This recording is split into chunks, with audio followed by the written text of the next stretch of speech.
पूर्णमदः पूर्णमिदं पूर्णात् पूर्णमुदच्यते पूर्णस्य पूर्णमादाय पूर्णमेवावशिष्यते।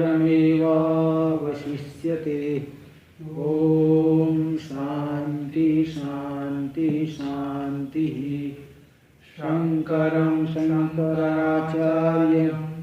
केशवं बादरायणं सूत्रभाष्य कृतौ वन्दे भगवन्तौ पुनः पुनः। ईश्वरो गुरुरात्मेति मूर्तिभेदविभागिने व्योमवद्व्याप्तदेहाय दक्षिणामूर्तये नमः। ओम शांति शांति शांति। बोलेंगे इयमेव आवरण शक्तिर। टीका में इयमेव आवरण शक्तिर आत्मनो भेद बुद्धि जनकत्वेन संसार हेतु रीति भाव। ये जो आवरण शक्ति है यही आत्मा में भेद बुद्धि का जनक है। आत्मा तो अद्वितीय है, फिर भेद क्यों दिख रहा है? तो बोले ये आवरण शक्ति ही भेद आत्मा में भेद बुद्धि का जनक होने से संसार का हेतु बन गई। इति भाव। अत्रानुरूपम दृष्टान्तमा। यहाँ सबसे अनुरूप दृष्टांत दे रहे हैं यथा। यथा देख लीजिए मूल में अनैव आवरण शक्त्या अवच्छिन्न से आत्मन। इस आवरण शक्ति से जो अवच्छिन्न है विशिष्ट है आत्मा, उस आत्मा में ही कर्तृत्व भोक्तृत्व सुख दुख मोहात्मक तुच्छ संसार भावना भी संभाव्यति। कर्तृत्व भोक्तृत्व सुख दुख मोहात्मक और तुच्छ जो संसार भावना भी इस आत्मा में भी आवरण शक्ति से ही संभव है। आवरण शक्ति से विशिष्ट आत्मा में ही संभव है। नहीं तो आवरण नहीं होगा तो क्या विक्षेप हो पाएगा क्या? बिना आवरण के विक्षेप नहीं होता। आवरण होगा, अंधेरा होगा। जैसे सिनेमा है, पहले अंधेरा करेंगे, पहले पर्दा अंधेरा करेंगे, फिर उसमें चित्र दिखाई पड़ेगा। नहीं एकदम उजाले में चित्र नहीं दिखेगा। ऐसा धूप में बैठ के सिनेमा देखते क्या? धूप में नहीं हो, उसके अंदर जो है अंधेरा करेंगे तो आवरण आएगा। फिर जो है वो जो है एक विशेष प्रकाश डालेंगे, अन्य प्रकार का प्रकाश डालेंगे तो चित्र दिखेगा। ऐसे यहाँ आवरण शक्ति से आत्मा को वास्तविक स्वरूप ढक गया। फिर जो है अन्यथा भाव, फिर अग्रहण, फिर अन्यथा ग्रहण। रज्जु के अग्रहण से फिर बाद में अन्यथा ग्रहण होगा। तो इसी प्रकार यहाँ पे तो संसार संभावना भी संभव है आवरण शक्ति से विशिष्ट आत्मा में। यथा स्वज्ञानेन आवृतायाम रज्ज्वाम सर्पत्व संभावना। स्व के अज्ञान से आवृत, रज्जु के अज्ञान से आवृत जो नहीं, स्व के अज्ञान से आवृत, स्वनिष्ठ अज्ञान से आवृत जो रज्जु में, रज्जु चैतन्यनिष्ठ अज्ञान है, उस अज्ञान से आवृत हो गया रज्जु। उस रज्जु में सर्पत्व की संभावना हो जाती है। सर्प दिखाई पड़ता नहीं। सर्प बताओ कैसे संभव है? रस्सी में सर्प कहाँ संभव है? कभी संभव हो सकता है? नहीं। लेकिन इसी आवरण शक्ति से वो भी वहाँ संभव दिख रहा है। टीका में देख लीजिए। यथोक्तम असंग उदासीन से आत्मन कथम जगत कारणत्व। असंग उदासीन आत्मा में जगत कारणता कहाँ से आएगी? जो असंग है, उदासीन है, जगत कारण कैसे बनेगा? इति तन निराकर्तुम विक्षेप शक्ति स्वरूपम। उस आशंका का निराकरण करने के लिए विक्षेप शक्ति के स्वरूप को बताते विक्षेपेति। देख लीजिए, विक्षेप शक्ति तो यथा रज्जु अज्ञानम, ये तो बता दिए। अच्छा वही विक्षेप शक्ति से यथा रज्जु अज्ञानम स्वावृत रज्जु स्वशक्त्या सर्पादिकम उद्भावयति एवं अज्ञानमपि स्वावृतात्मनि विक्षेप शक्त्या आकाश आदि प्रपंचम उद्भावयति तादृशम सामर्थ्यम। विक्षेप शक्ति क्या है? जैसे रज्जु का अज्ञान, स्व से आवृत रज्जु में, स्व से किसको लोगे? अज्ञान। रज्जु का ज्ञान क्या करेगा? उस अज्ञान से आवृत रज्जु में अपनी शक्ति से सर्पादि को उद्भावयति प्रकटयति ज्ञापयति, वहाँ दिखाएगा, भ्रांति से प्रकट के दिखाएगा। एवं अज्ञानम अपि, इसी प्रकार अज्ञान क्या करेगा, स्वावृतात्मनि, स्व से आवृत आत्मा में विक्षेप शक्तिया आकाश आदि प्रपंचम उद्भावयति। हाँ, विक्षेप शक्ति से आकाश आदि प्रपंच का प्रकट करेगा। तादृशम सामर्थ्यम, ऐसे सामर्थ्य को ही कहते हैं क्या, विक्षेप शक्ति। ऐसा सामर्थ्य विक्षेप शक्ति है कि उसके जो है उस स्वभाव वहाँ दिखाई पड़ेगा इस प्रकार से, ऐसा सामर्थ्य विक्षेप शक्ति है। तो देखिए आगे टीका में, यथा रज्जु विषयकम अज्ञानम, जैसे रज्जु विषयक अज्ञान सर्पम उत्पादयति, सर्प की उत्पत्ति करा देगा। तथा आत्म विषयकम अज्ञानम स्वावच्छिन्न आत्मनि, इसी प्रकार आत्म विषयक अज्ञान भी क्या करेगा, स्व से अवच्छिन्न आत्मा में विक्षेप शक्ति प्रभावेन, विक्षेप शक्ति के प्रभाव से आकाश आदि प्रपंचम उद्भावयति उत्पादयति, आकाश आदि प्रपंच की वो प्रकट कर देगा, उत्पन्न कर देगा इत्यर्थ। अस्मिन् अर्थे ग्रंथांतर सम्मतिम दर्शयति तदुक्तम इति, इसी अर्थ में अन्य ग्रंथों की सम्मति को दिखा रहे हैं।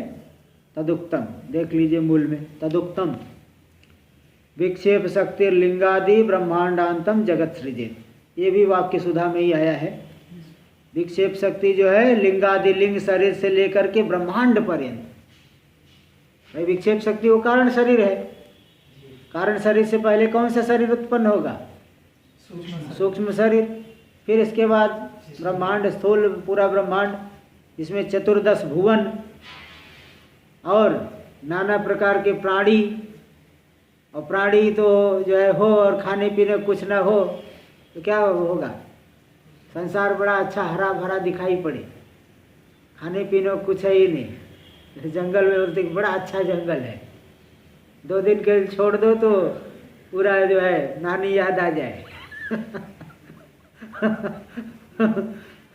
तो इसलिए मतलब तो भाई लोक चाहिए, नाना प्रकार के शरीर, खाने के शरीरों को खाने पीने के लिए भी जो है अन्नपान आदि, ये पूरा सृष्टि होती है ना, इसलिए वो पूरा सूक्ष्म शरीर, स्थूल शरीर, अन्नपान, लोकपाल, लोकपाल देवता भी, रक्षक न हो तो फिर नष्ट हो जाएगा। ऐसे लोकपाल जो देवता लोग हैं अनुग्रह कर रहे हैं शरीर आदि इंद्रियों पे भी, तभी जो है सब व्यवहार हो रहा है। देवता अनुग्रह हटा ले तो भी नहीं हो पाएगा। जैसे वो सरकार बिजली का कनेक्शन काट दे तो अंधेरे में फिर जियो, तो ऐसे ही बिना कनेक्शन के जो है चक्षु में जो है दिखाई नहीं पड़ेगा, कनेक्शन काट दिया आदित्य भगवान ने, आदित्य भगवान ने कनेक्शन काट दिया तो फिर ऐसे अंधेरे में जीवन बिताओ इसलिए ये सब पूरा का पूरा जो है इनकी सृष्टि होती है। इसलिए कह दिए कि विक्षेप शक्ति लिंग आदि से लेकर के ब्रह्मांड पर्यंत जगत की सृष्टि कर देते हैं। ये इस बात को वाक्य सुधा में दिखाई थी, टीका में देख लीजिए। अच्छा ये तो हो गया, आगे पहले अवतरण। ननु किमात्मा चराचरात्मक से चराचरात्मक प्रपंच से निमित्त कारणम उपादान कारणम वा, इसलिए जो आत्मा है पूरा चराचरात्मक जड़ चेतन जगत रूपी प्रपंच का निमित्त कारण है कि उपादान कारण है। कारण तो मैंने 2 सुन रखा है, एक तो निमित्त कारण होता है, एक उपादान कारण। तो कौन सा कारण है आत्मा?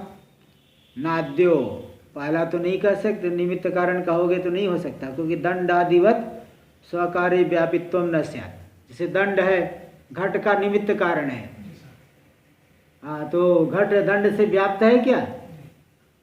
दंड के घट के एक एक कण में घट दंड है, दंड उधर रख दो तो भी घट इधर रहेगा।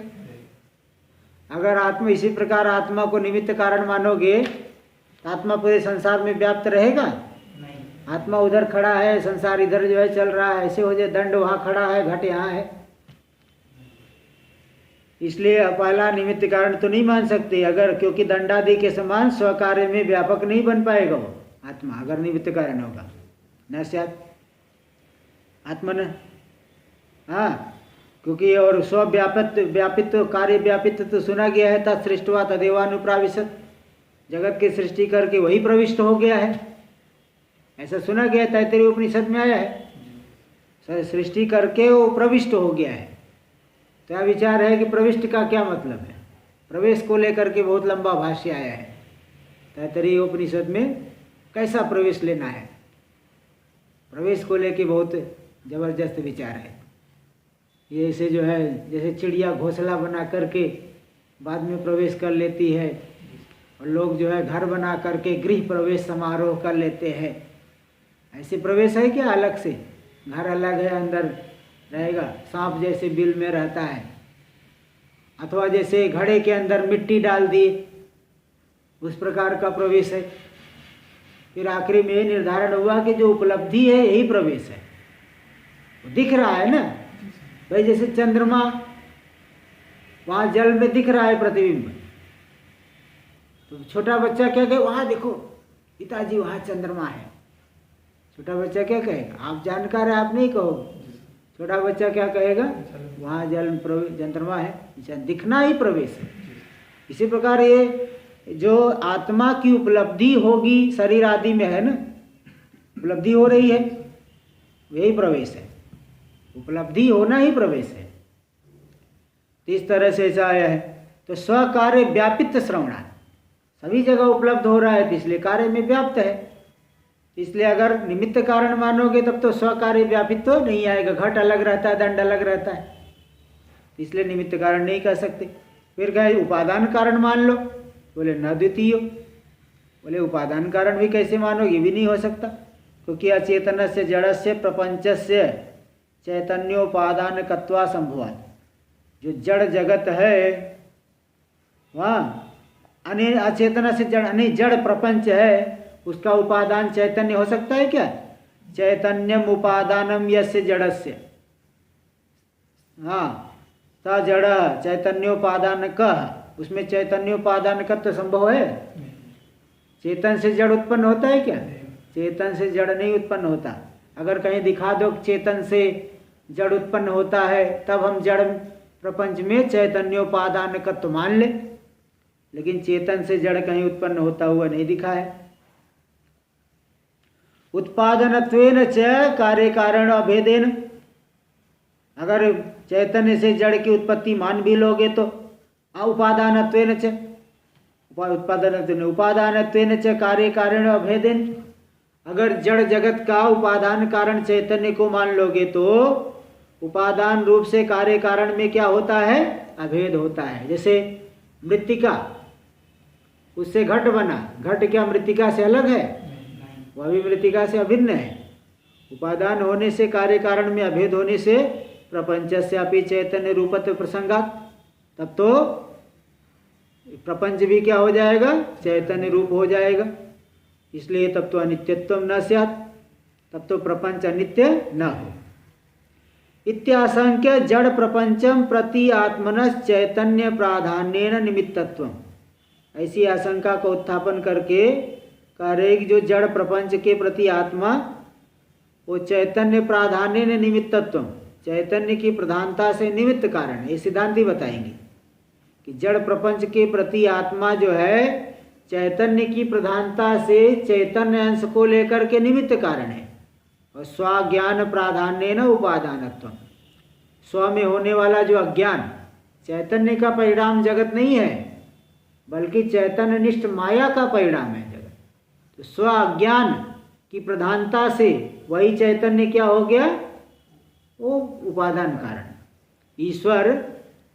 ईश्वर अपने ज्ञान से जगत को बनाएंगे, क्योंकि देखिए जैसे कुलाल है निमित्त कारण है, तो जो है चैतन्य अंश से तो निमित्त कारण बने, क्योंकि निमित्त किसे कहेंगे? कर्ता किसे कहेंगे?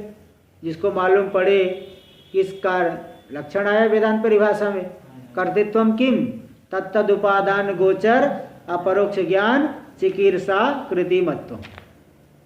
उस उपादान, किसी भी कार्य का उपादान क्या है, उस कार्य का किसी विशेष किसी कार्य का कर्ता किसे कहा जाएगा? जिसको वो मालूम हो कि इस कार्य का उपादान क्या है। रोटी बनाना हो तो आटे को ज्ञान होगा तभी बना सकता है। वो भी कैसा ज्ञान, सुन के रखा है कि आटा होता है, परोक्ष ज्ञान। तत्तद उपादान का परोक्ष ज्ञान होना चाहिए। चिकित्सा बनाने की इच्छा होनी चाहिए। मालूम है बहुत, लेकिन कोई थोड़ी ऐसे बनाते हैं, मालूम होने पर भी बनाने की इच्छा नहीं होती। और इच्छा हो तो भी बोले हाँ इच्छा तो बहुत हो रही है लेकिन क्या करूं, उठ ही नहीं रहे, बिस्तर से उठ ही नहीं रहे, तो बना पाएंगे? नहीं बना पाएंगे। तो इसलिए वो तत्तद उपादान गोचर अपरोक्ष ज्ञान, चिकित्सा और कृति मतलब प्रयत्न, ये तीनों जिसमें हो उसे कर्ता कहा जाता है। वही निमित्त कारण। जैसे कुम्हार को पता है कि मिट्टी से घड़ा बनेगा, तो मालूम है, देखा है मिट्टी को, और उसके अंदर करने की इच्छा भी है और प्रयत्न करता है, पुरुषार्थ करता है, तब जाके बना पाता है। इसी प्रकार यह जो है आत्मा चैतन्य अंश की प्रधानता से जगत का क्या है? निमित्त कारण। और अपने जो उपाधि अंश माया है, अज्ञान, उसकी प्रधानता से क्या हो गया? उपादान कारण। क्योंकि परिणाम तो माया का होगा ना, चैतन्य का परिणाम नहीं होता है। इसलिए स्व अज्ञान, स्व की उपाधि जो अज्ञान की प्रधानता से उपादानत्वम च संभवती, अज्ञान की प्रधानता से उपादानत्व आत्मा में संभव इत्याह।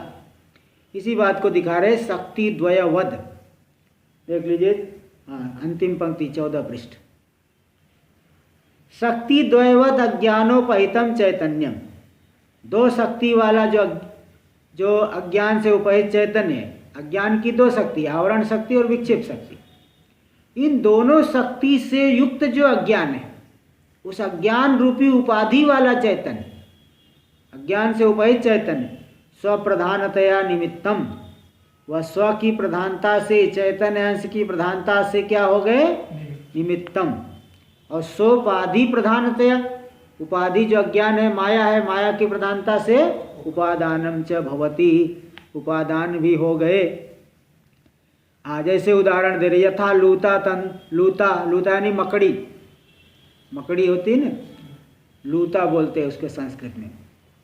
तो तंतु कार्यम प्रति, अब तंतु मकड़ी बना देती, कोने पे जाला बनाएगी, कोने पे बना देगी, इधर से उधर तक खींच देगी। मकड़ी मालूम नहीं क्या? वो जो जाला बना देती है। क्या? उड़नाभी, सही है। उड़नाभी जो मुंडक में आया है उसी को लूता बोलते हैं। संस्कृत में लूता भी, उड़नाभी, जिसके नाभि में ऊन है, उड़नाभी भी बोलते, सही बात है, मुंडक में आया है उड़नाभी। तो मकड़ी तो जाला बना देगी, क्यों बनाएगी? वो अपना शिकार फंसाने के लिए, उसका मतलब वो ऐसे जाला फैला दिया, कोई न कोई जाके फंसेगा जाले में। क्या करें? नहीं, मुंडक में। हाँ, यथोर्णनाभि सृजते गृह्णते च यथा पृथिव्याम औषधय संभवन्ति यथा सतः पुरुषात् केशलोमानि तथाक्षरात् संभवती है विश्वम। ये पूरा मंत्र है मुंडक का। वहाँ पे वो बता रहे हैं, मतलब ये चैतन्य उससे चैतन्य। हाँ, वो तीन दृष्टांत दिए यहाँ पे, जैसे हाँ, उदाहरण यहाँ पे यही दे रहे, वही बात है। तो जैसे वहाँ पे क्या है कि मकड़ी उपाधि की प्रधानता से मकड़ी जाले का उपादान कारण हो गई, और उसको जाला कैसे बुनना है ऐसे मालूम है ना। आप नहीं बना पाओगे वैसा, आपको बोले ऐसे मकड़ी जैसा जाला बना दो तो नहीं बना पाओ। फिर लोग कहे तो मकड़ी से भी गए गुजरे हो क्या तुम? तो भाई सब अपने अपने कार्य में एक्सपर्ट होते हैं। मकड़ी का कार्य हम कर पाएंगे ऐसा होता है क्या? हमारा काम मकड़ी कर देगी क्या? तो बस अपना अपना काम सब करते हैं, इसलिए ऐसा नहीं कर सकते मकड़ी से भी गए गुजरे हो क्या। उसने जो सीख रखा है वो बनाएगी। तो जैसे मकड़ी जो है तंतु कार्यम पर प्रति, तंतु रूपी वो जो जाला बुनेगी, जाला बनाएगी। उस तंतु कार्य के प्रति स्वप्रधानतया, यानी चैतन्य अंश की प्रधानता से वह निमित्त कारण हो, क्योंकि उसको पता है कैसे वो बनाना है जाले। तभी ज्ञान है तभी तो बनाएगी। और स्व शरीर प्रधानतया, और शरीर से वो निकलेगा, लार से जाला निकलता है, फिर उसको अंदर भी कर लेती है। उसका काम हो गया तो उसको अंदर करके कहीं दूसरी जगह चलेगी। तो स्व शरीर प्रधानतया उपादानम च भवति, उपादान हो जाती है। इसी प्रकार आत्मा स्व की प्रधानता से क्या बनेंगे? निमित्त कारण, और उपाधि माया की प्रधानता से उपादान कारण, अज्ञान की प्रधानता से उपादान कारण। अब ये सब टीका में देख लीजिए। यथा अयस्कांत सन्निधाने, जैसे अयस्कांत चुंबक है, मैग्नेट, उसकी सन्निधि में जड़मयम लोहम चेष्टते, जड़ जो है लोहा, लौह पिंड, उसमें चेष्टा होती। तथा चैतन्य सन्निधाने, इसी प्रकार चैतन्य की सन्निधि में जड़मयम अज्ञानम चेष्टति, जड़मय जो अज्ञान है वो चेष्टा करता है। इति अज्ञान विकारम प्रति चैतन्य से निमित्तत्व, इस तरह से अज्ञान के विकार के प्रति चैतन्य में निमित्तत्व है। जड़ाकाशादि कार्यम प्रति माया साक्षात उपादानत्वेन, जड़ आकाश आदि कार्य के प्रति माया साक्षात उपादान कारण, इसलिए माया विना ईश्वर से भी परंपरा उपचारत, माया का जो अधिपति ईश्वर, उसमें भी परंपरा से उपादानत्व का उपचार हो गया। गौण प्रयोग नहीं है, ना विरुद्ध थे, कोई विरोध नहीं है। भाई ईश्वर माया से विशिष्ट ईश्वर है, तो माया जब कारण बनी तो ईश्वर भी हो गए उपादान, परंपरा कह दिए जाएंगे, न विरुद्धते इत्यर्थ।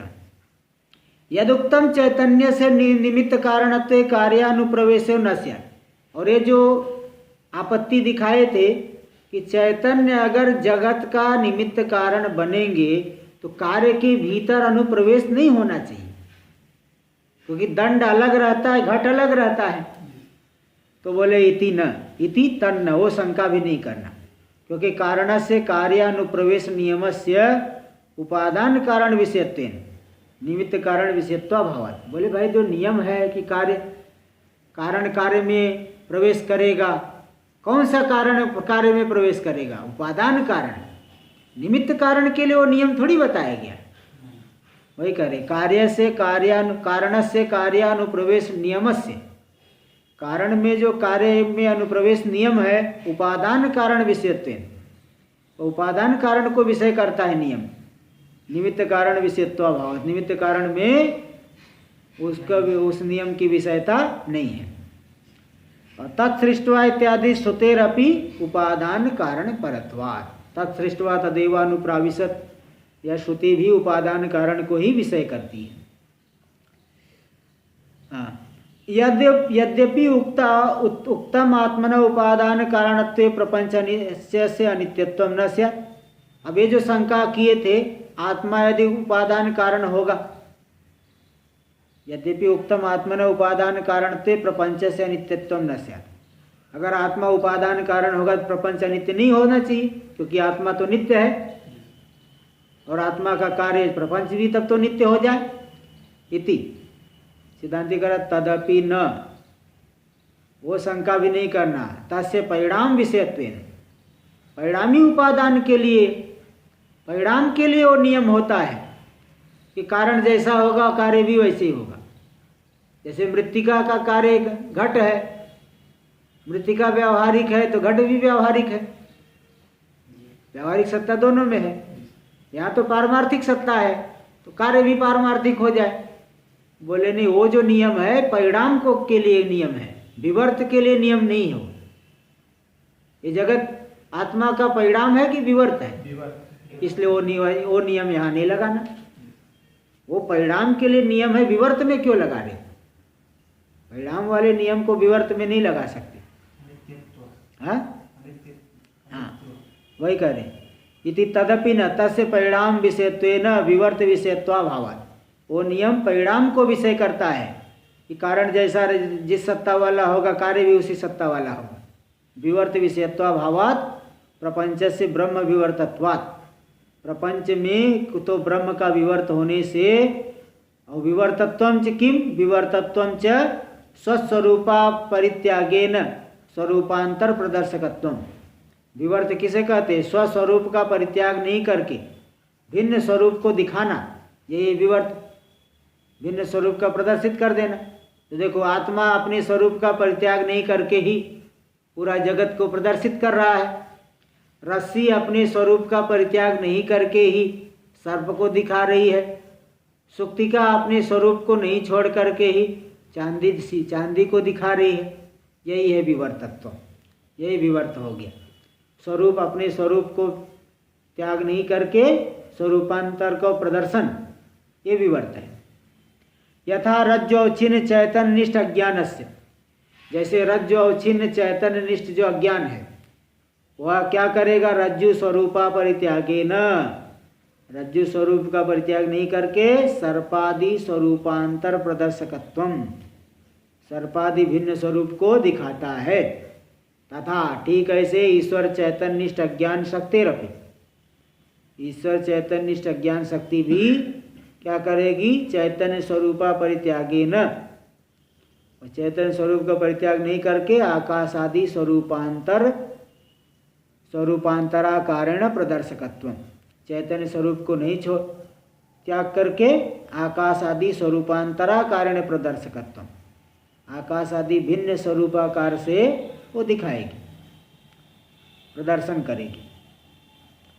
हाँ, चैतन्य स्वरूप का परित्याग नहीं करके आकाश आदि भिन्न स्वरूप को दिखाएगी, स्वरूपांतरा कारण।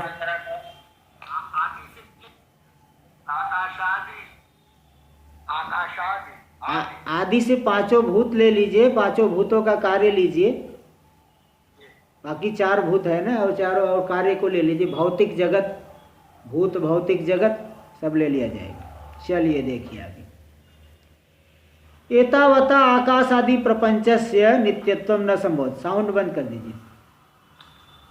इतने के द्वारा क्या बता दिया गया कि आकाश आदि प्रपंच नित्य संभव नहीं है, उसमें नित्यत्व संभव नहीं। अज्ञान से मिथ्या रूपत्वेन। साउंड बंद कर दीजिए शुक्ला जी।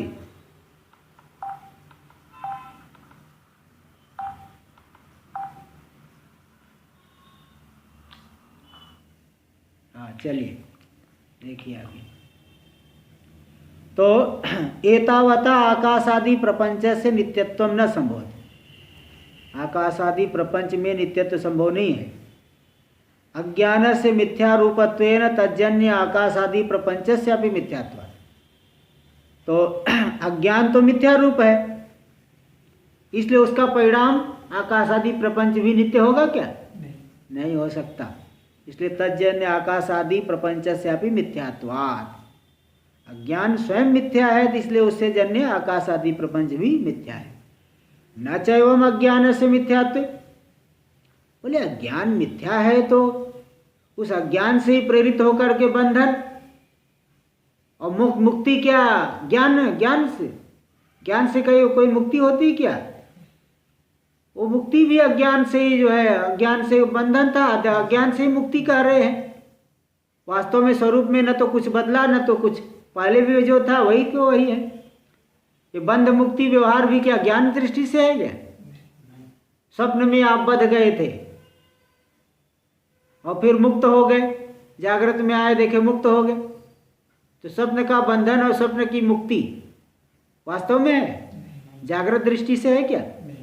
ज्ञान दृष्टि से न तो बंधन सत्य है और न ही मुक्ति सत्य है। वो तो बंधन पहले मालूम पड़ रहा था तो मुक्ति व्यवहार कर दिया जाता है, मुक्त हो गया, है ना। भाई जैसे लोक में है, कोई आदमी जेल में बंद हो तो छूटेगा तभी घर आएगा, कैसे घर आएगा? बिना छूटे घर आएगा? बिना छूटे घर तो आएगा ना। तो बस वही बात है यहाँ पे कि बंधन में मालूम पड़ रहा है, एकदम दृढ़ बंधन मालूम पड़ रहा है। ऐसी बताओ कि कितना जबरदस्त बंधन है कि आदमी को बाहर से नहीं मालूम पड़ रहा है कि बंधा हुआ है, लेकिन जा नहीं सकते कहीं। बाहर से नहीं मालूम पड़ेगा आप बधे हो, ऐसा नहीं मालूम पड़ेगा। अरे बोले मैं तो स्वतंत्र हूँ, बोलते हैं ना, मैं तो स्वतंत्र हूँ। तो स्वतंत्र हो, कहीं भी चले जाओ, तो क्यों इधर ही राउंड मार रहे, जैसे बंदर को बांध लिया जाए कहीं खूंटे में तो चारों तरफ घूमते रहता है। बंदर को किसी रस्सी से खूंटे में बांध दो तो ऐसे ही घूमते रहेगा चारों तरफ। भाई आप स्वतंत्र हो तो कहीं घूम घाम आओ, बाहर चले जाओ, कि उसी परिवार वालों के चक्कर क्यों काट रहे हो। लेकिन वो कहेगा नहीं मैं तो स्वतंत्र हूँ। तो परिवार वालों के चक्कर काट रहे, बोल रहे मैं तो स्वतंत्र हूँ। चलो देखो आगे। तो ये इसलिए भी अज्ञान भी मिथ्या और अज्ञान जन्य आकाश आदि प्रपंच भी मिथ्या है। ये बताइए न चैवम अज्ञान से मिथ्यात्व तत्प्रयुक्त बंध मोक्षयोरपि मिथ्यात्व प्रसंग। अज्ञान मिथ्या है तो अज्ञान से होने वाला जो बंध और मोक्ष भी मिथ्या हो जाए। सिद्धांति गया इति न च वाचम, ऐसा मत को इष्टापत्ति हो तो हम भी मानते हैं कि बंधन भी मिथ्या है। ये आप आक्षेप क्यों कर रहे, तो हम भी मानते हैं ना भाई। आक्षेप उस बात को करो जो हम ना माने। ये कोई आक्षेप नहीं, इष्टापत्ति। ये आपत्ति हमको इष्ट है, नहीं मालूम है तो मांडू को उठा के देख लो। न निरोधो न चोत्पत्ति न बद्धो न च साधक न मुमुक्षुर न वय मुक्त इत्येषा परमार्थता। देखो मांडू के उपनिषद में आ गया। न चो निरोध, निरोध है नाश, न उत्पत्ति, न तो नाश प्रलय सत्य है न उत्पत्ति सत्य है। न बद्धो न च साधक, ये बद्ध है, बद्ध अवस्था में है, या साधक है, या मुमुक्षु है, या मुक्त है, कुछ भी सत्य नहीं है। एक अद्वितीय आत्मा ही सत्य है, यही परमार्थ है और दूसरा कुछ परमार्थ नहीं। देखो टीका में दे रहे तदुक्तम भागवते, भागवत में कहा गया है बद्ध बद्धो मुक्त इति व्याख्या गुण तो में न वस्तुतः गुण से माया मूलत्वात् न में मोक्षो न बंधनम। बोले ये बद्ध और मुक्त ये जो व्याख्या है गुणों को लेकर के, गुणों की दृष्टि से है। गुणों का कार्य जो है संसार बना और फिर उसी में तादात्म्य कर लिया, बंधन का बद्ध कह दिया जाएगा। और गुणों को पार कर गया तो मुक्त कह दिया जाएगा। तो बद्ध और मुक्त ये जो व्याख्या है गुण को लेकर के वस्तुतः नहीं है। तत्व दृष्टि से बद्ध मोक्ष व्याख्या नहीं, ये जो है व्याख्या ठीक नहीं। और गुण से माया मूलत्वात्, ये जो गुण है माया मूलक है, इसलिए न में मोक्षो न बंधनम, इसलिए न तो मुझे मोक्ष है न ही बंधन है। इति अलम अति विस्तरेण, इसलिए अति विस्तरेण अलम मास्तु अलम नास्ति। ज़्यादा विस्तार से क्या बताया आपको, इतने से ही समझ लो। इसलिए अलम अति विस्तरेण, अति विस्तरेण अलम, अति विस्तरेण अलम मतलब मास्तु। अलम निषेध अर्थ में भी होता है। एकस्यैव आत्मनो निमित्तोपादान कारणत्वे दृष्टांतम, एक ही आत्मा निमित्त कारण भी उपादान कारण भी, इसमें दृष्टांत दे रहे यथा लूता, लूता मकड़ी जो है, यथा लूता सोत्पाद्यमानम तंतु लक्षणम कार्यम प्रति। लूता जो मकड़ी है स्व से उत्पन्न होने वाले तंतु रूपी कार्य के प्रति स्व चैतन्य प्रधानतया निमित्तम, स्व का जो वास्तविक स्वरूप, स्व का जो चैतन्य है, चैतन्य की प्रधानता से निमित्त कारण है। और चैतन्य सन्निधान व्यतिरेकेण, क्यों जो है, क्योंकि चैतन्य की सन्निधि के व्यतिरिक्त जो जड़ शरीर है वो तो मृतक के समान हो गया। चैतन्य सन्निधान व्यतिरेकेण जड़ से देह से मृत शरीरवत, वो तो मृत शरीर के समान हो जाएगा। इसलिए तंतु जनकत्वा संभवत, तंतु का जनक मरा हुआ शरीर तंतु बनाएगा क्या? नहीं, मरा हुआ कुछ नहीं कर सकता। इसी प्रकार इसलिए जब तक जीवित है तभी बनाएगा, इसलिए चैतन्य अंश को लेकर के वह निमित्त कारण बना। इसलिए स्व शरीर चैतन्य को लेकर के निमित्त, और स्व शरीर प्राधान्य न उपादानम च भवति, अपने शरीर की प्रधानता से उपादान हो जाते हैं। अशरीर से साक्षात तंतु जनकत्वा संभवात, अशरीर शरीर से रहित है वो साक्षात तंतु का जनक नहीं हो सकता। और शरीर से साक्षात तंतु उपादानत्वेन, शरीर ही साक्षात तंतु का उपादान है।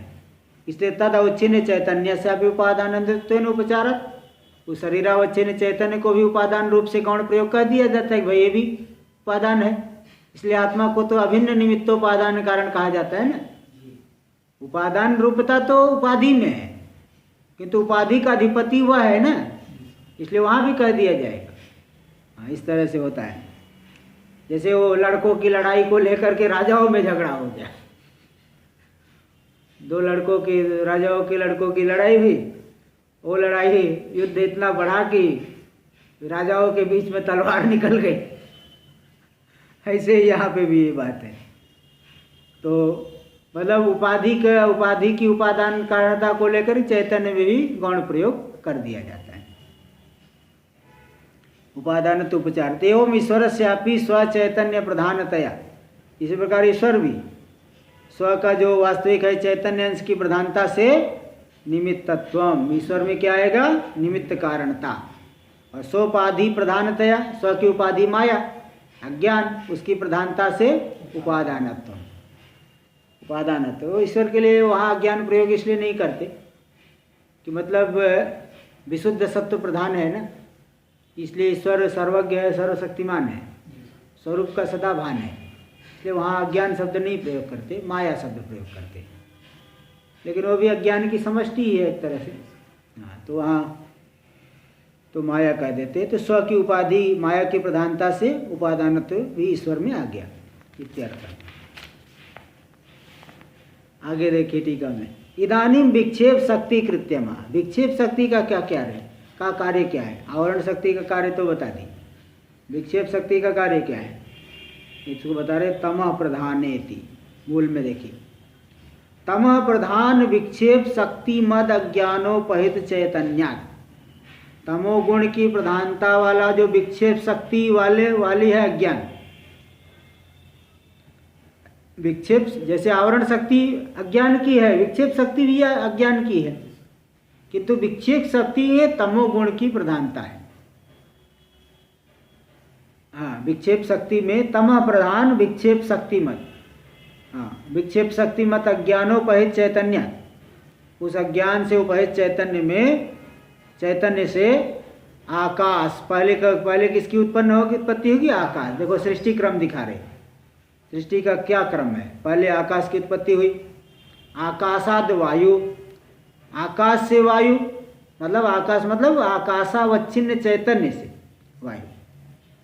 तस्माद वायु तस्माद आत्मना आकाशा संभूत, आकाशाद वायुर अग्निराप अद्भ्य पृथ्वी, ये ऐसा है ना। कहाँ पे आ गया? तैत्तरीय उपनिषद में, तैत्तरीय उपनिषद में आया है। तो वहाँ भाष्य में किए है, तस्माद वायु तस्माद आत्मना आकाशा संभूत, आकाशाद वायु, आकाशाद वायु को मतलब आकाशावच्छिन्न ब्रह्म से वायु, आकाश भावापन्न ब्रह्म से, ब्रह्म ही आकाश रूप से आए हैं, आकाश भावापन्न ब्रह्म से फिर वायु, क्योंकि केवल आकाश से वायु कहोगे तब तो सच्चिद आनंद अंश उसमें नहीं मानना चाहिए, वो तो असद हो जाए। लेकिन सच्चिद आनंद सभी में आ रहा है ना, सच्चिद अंश, इसलिए आकाश भावापन्न ब्रह्म से वायु, वायु भावापन्न ब्रह्म से अग्नि यानी तेज, तेज भावापन्न ब्रह्म से हाँ जल, जल भावापन्न ब्रह्म से फिर पृथ्वी। इस तरह से ऐसा अर्थ भाष्य में किया गया है।